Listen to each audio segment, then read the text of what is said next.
Educated ఉన్నారు, చాలా మంది డిగ్రీలు చదివిన వాళ్ళు, పీజీలు చదివిన వాళ్ళు, లేదా 10th క్లాస్ అయినా చదివిన వాళ్ళు పాఠాల్లో చెప్పారు. ప్రజాస్వామ్యాన్ని గురించి చెప్పారు కదా, పాఠాల్లో ఏమని చెప్పారు మీకు తెలుసు కదా. ఇటువంటిది ఈ రోజున ఓటు అనే దాని పవిత్రత పోయింది. ఓటుకి నోటు అక్రమ సంబంధం ఏర్పడింది. ఓటు పవిత్రతని కాపాడుదామా వద్దా?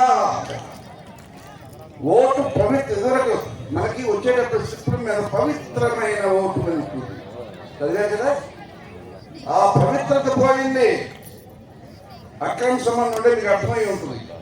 ఇంకా అర్థమైనా నేను ఊరికి చెప్పడం చాలా కష్టం. నేనేమంటానంటే ఎక్కడో ప్రారంభం కావాలి. దేశం మొత్తాన్ని నేను తిరగలేదు, రాష్ట్రాన్ని నేనే మార్చలేను.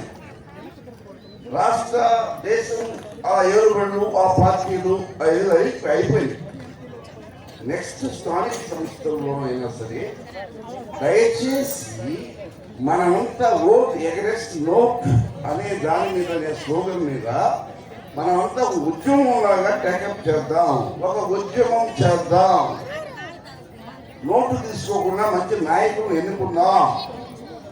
ధనస్వామ్యం నుంచి వచ్చే నాయకులు పోయి అడిగినా పత్రాలైనా ఏం చేసినా పని చేస్తారు తప్ప పని చేసిన దాంట్లో 30% జేబుల్లో పోతే 70% లేకుండా జరుగుతాయి. ప్రజాస్వామ్యబద్ధంగా వచ్చిన నాయకులు అయితే 1% కూడా వేస్ట్ కాదు. అంతా క్వాలిటీలో జరుగుతుంది. ఇందాక అన్నారు మీరు హక్కు కోల్పోతారు. హక్కు సంగతి అట్లా ఉంటుంది. మిమ్మల్ని మీరు అమ్ముకుంటున్నారు, అది తెలుసుకోండి. మీరు మిమ్మల్ని మీరు అమ్ముకుంటున్నారు. ఇంకేమిటి? మీరు ఇండియన్స్ కాదు, అమ్ముడిపోయిందో తెలిసి మాట్లాడే హక్కు కూడా ఉండదు. అందుకని దయచేసి మిమ్మల్ని మీరు మీ స్వతంత్రత కాపాడుకోండి. మిమ్మల్ని అమ్ముకోవద్దు. దయచేసి ఓటును నమ్ముకోండి. ఓటుని నమ్ముకోండి తప్ప అమ్ముకోవద్దు దయచేసి. Claps please, claps. ఓటు అనేది వజ్రాయుధం అండి. వజ్రాయుధాన్ని మనం సరైన దిశలో ప్రయోగిస్తే ఈ వ్యవస్థలో సమూలమైన మార్పు వస్తుంది. మిత్రుడు మాట్లాడతారు. అందరికీ నమస్కారం. నా పేరు కుమార్. నేను పోయినసారి ఎలక్షన్స్లో ఒక పార్టీ తరఫున క్యాంపెయిన్ చేశాను.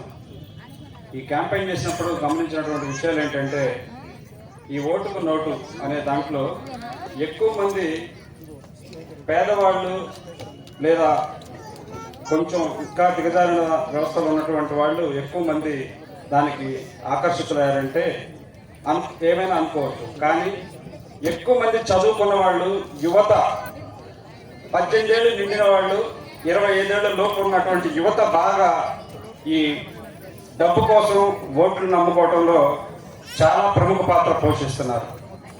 ఎప్పుడైనా సమాజంలో మార్పు రావాలంటే యువతలోనే రావాలి. ఎందుకంటే పెద్దవాళ్ళు పిల్లల్ని చదివిస్తారు, ఎంతో శ్రమ పడతారు, కష్టపడి పనిచేసి పిల్లల్ని చదివిస్తారు. కానీ ఈ పిల్లవాళ్ళు ఈ రోజు వ్యసనాలకి బానిసలై ఈ డబ్బు కోసం ఓట్లు నమ్ముకోవడం, రకరకాలైన సమాజ